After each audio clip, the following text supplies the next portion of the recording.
ಅಂತ ಸರ್ ಈಗ ನಾನು ಒಂದು 100 kg ಸಗಣಿ ಕೂಡ ಹಾಕೊಂಡ್ಬಿಡ್ತೀನಿ ಸರ್. ನಮ್ಮ 100 kg ಎಷ್ಟು ದಿನ ಬೇಕಾಗುತ್ತೆ ಸರ್? ಸರ್ ನಮ್ದು ಪ್ರತಿ ದಿನ ಒಂದು 10 kg ಸಗಣಿ ಕೊಡುತ್ತೆ ಸರ್ ಒಂದು ನಾಟಿ ಹಸು.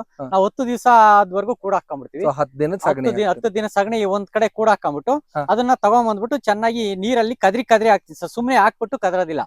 ಬಕೆಟ್ ಅಲ್ಲಿ ಒಂದ್ 5 kg ಸಗಣಿ ಹಾಕೊಂಡು ಚೆನ್ನಾಗಿ ಅದು ಉಂಡೆ ಇರದಂಗೆ ಕದ್ರಿಬಿಟ್ಟು ಫುಲ್ ಸರಿ ಆಗ್ಬೇಕು. ನೀವ್ ಹೇಳ್ದಂಗೆ ಈ ತರ ಒಂದ್ ಬಕೆಟ್ ತಗೊಂತೀರಾ? ಬಕೆಟ್ ತಗೊಂಡ್ಬಿಟ್ಟು ಆ ಬಕೆಟ್ ಅಲ್ಲಿ ಚೆನ್ನಾಗಿ ಕಲ್ಸಿ ಉಂಡೆ ಇರಬಾರ್ದು. ಈ ನಾವೇನು ಈ ಮನೆ ಮುಂದೆ ಸಗಣಿ ಬೊಗ್ಳ ರಾಡಿ ಮಾಡಕ್ಕೆ ಹಾಕ್ತಿವಲ್ಲ ಆ ತರ ಚೆನ್ನಾಗಿ ಕದ್ರಿಬಿಟ್ಟು ಹಾಕ್ತೀನಿ ಸರ್.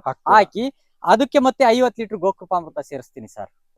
200 ಲೀಟರ್ ಡ್ರಮ್ಗೆ ನೀವು 50 ಲೀಟರ್ ಗೋಕೃಪಾಮೃತ ಸೇರಿಸ್ತೀರಾ? ಹೌದು ಸರ್, 50 ಲೀಟರ್ ಗೋಕೃಪಾಮೃತ ಸೇರಿಸಿ ಅದನ್ನ 21 ದಿವಸದವರೆಗೂ ಅದನ್ನ ಬಿಡ್ತೀವಿ ಸರ್. ಅದ್ರಲ್ಲಿ ಇರ್ತಕ್ಕಂತ ಮೀಥೇನ್ ಗ್ಯಾಸ್ ಹೊರಗಡೆ ಹೋಗ್ಬೇಕು. ಈ ತರ ಬುಳ ಬುಳ ಬುಳ ಅಂತ ಸರ್ ನೋಡಿ ಸರ್. ಹೌದು, ಅದು ಆ ಗ್ಯಾಸ್ ಎಲ್ಲ ಈಚೆ ಹೋಗ್ಬೇಕು. ಆ ನಂತರ 21 ದಿವಸ ಆದ್ಮೇಲೆ